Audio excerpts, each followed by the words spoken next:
given in the question is 1st April 2024. All right, and later on, every 6 months, this is going to come.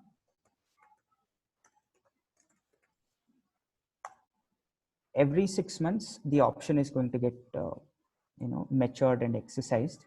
So 1st April 2024, 31st December 2024, first, then another 6 months from now, December will be March, April, May, June. Yeah. So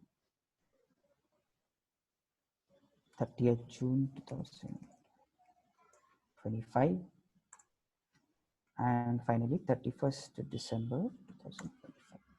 So these are our different exercise dates, and finally it will also happen on 30th June 2026.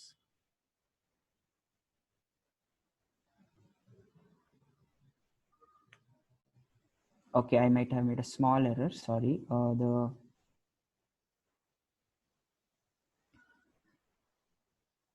It'll be 1st October. I'm very sorry about that. 1st April.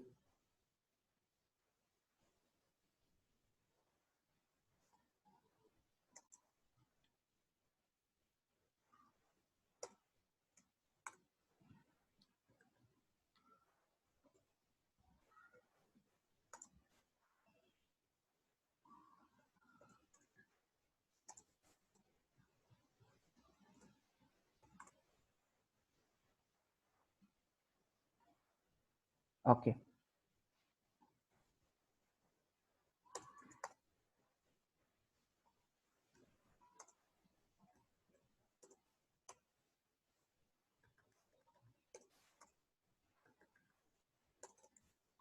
So please do make these changes in your particular Excels as well, so that it will be easy for you to understand how to use this calculator. Please do add these particular figures.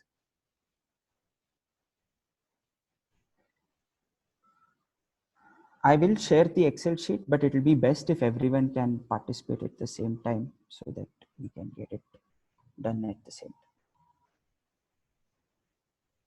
So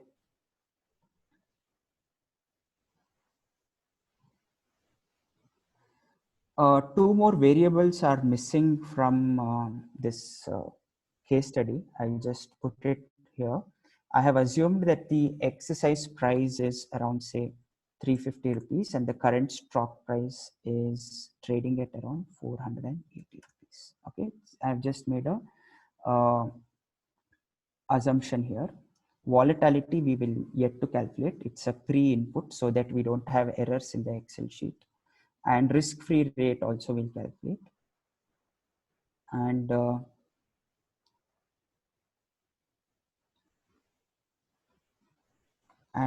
finally, risk-free rate we'll just find out, and dividend yield also will quickly make an assumption. Let us assume that the dividend yield is around 2.5%. So what is dividend yield? Important to note, dividend yield for our valuation purpose here in Black-Scholes or binomial model should be the dividend on the fair value of the shares and not the face value.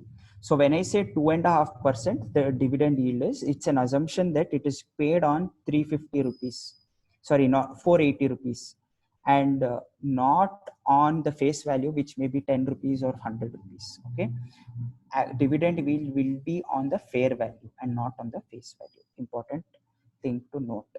All right, so let us just take some complete these inputs more. The current stock price, okay, these are assumed figures. We need to take into account volatility. All right, now for the purpose of here, we will assume different volatilities because we will assume historical volatility. I will also show you a quick implied volatility for a different question. Let us just assume historical volatility is what we are going to take into account. Now, this is a company in the software industry. All right. So we, since this is an unlisted company, we do not know what is going to be the volatility rate for this particular company. Let us just take a probable comparable. We can take the example of Infosys or TCS or any of these companies. Let us take example of TCS. All right. So what you all have to do is go to just Google NSE historical data of stocks. Just Google that. Mr. Srikanth sir, I have just assumed that the current stock price is the fair value of the company.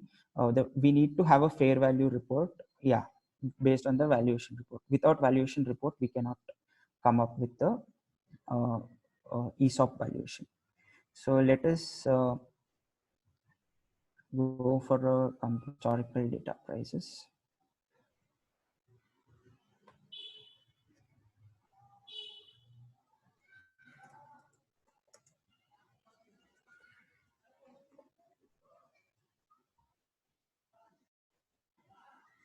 Okay.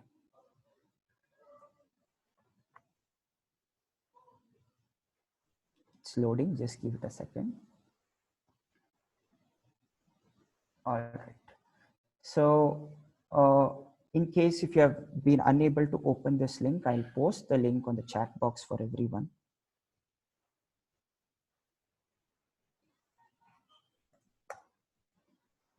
All right.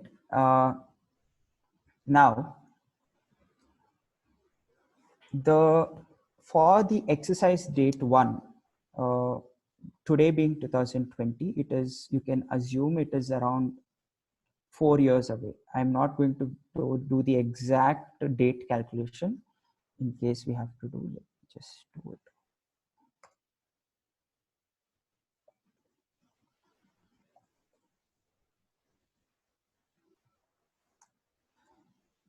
So it is around 3.9 years. I will just round it off to 4 years. We need historical data of the past 4 years. Usually, to whatever extent or length you are valuing the stock for in the future, it is a best practice to take the historical data of those past years. Now, here it will be for 4 years.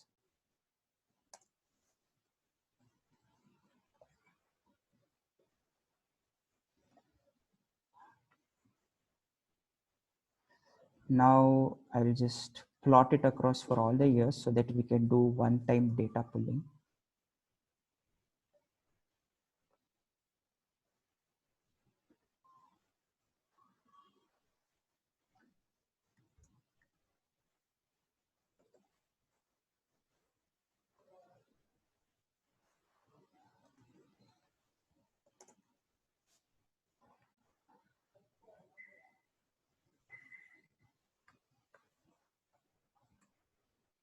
So we need historical data up to 6 years.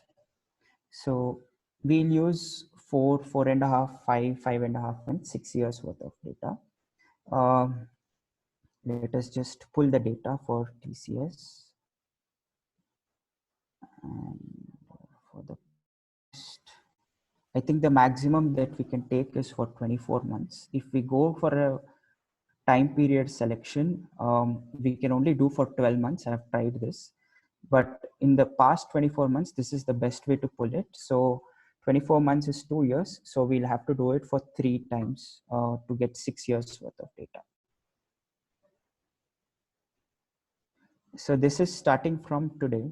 I'll just download the Excel data.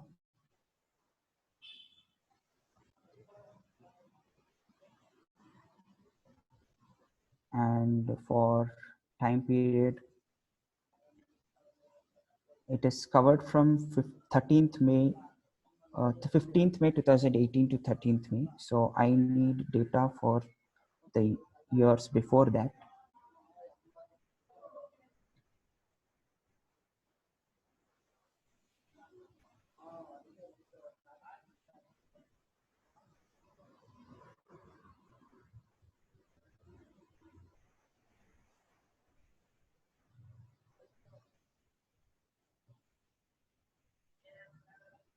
Let me see. Let me just give it a shot whether we can take it from. It will be 4 years and 2 years worth of data we have.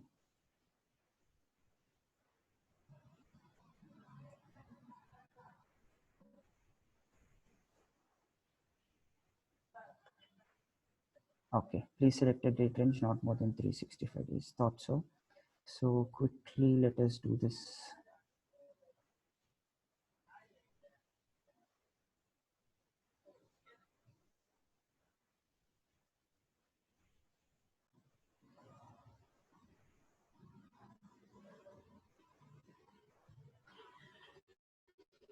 This is our second download.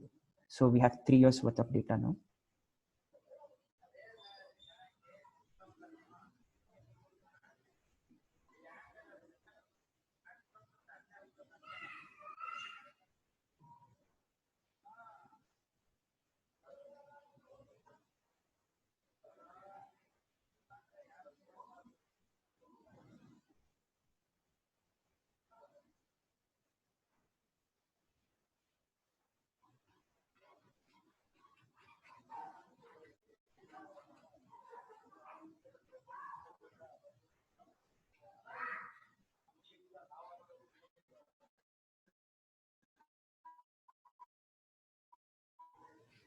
Two more data pulls we have to do and we are ready to go.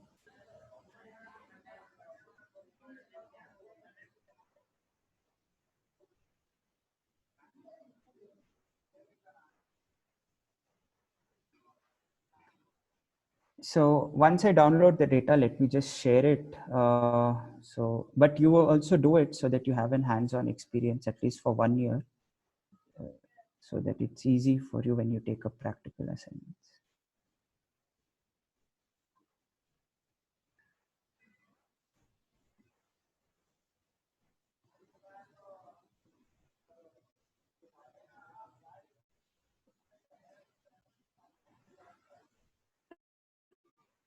Five years worth of data done, and finally last year.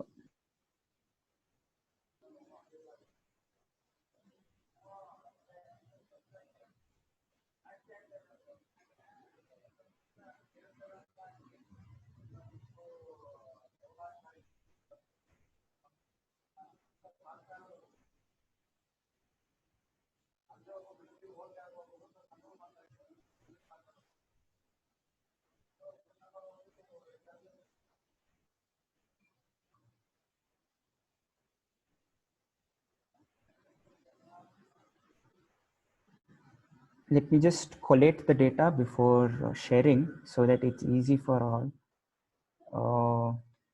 Let me just delete the things that we don't need. Okay, let me first combine all the data into one Excel sheet.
And the last year after this.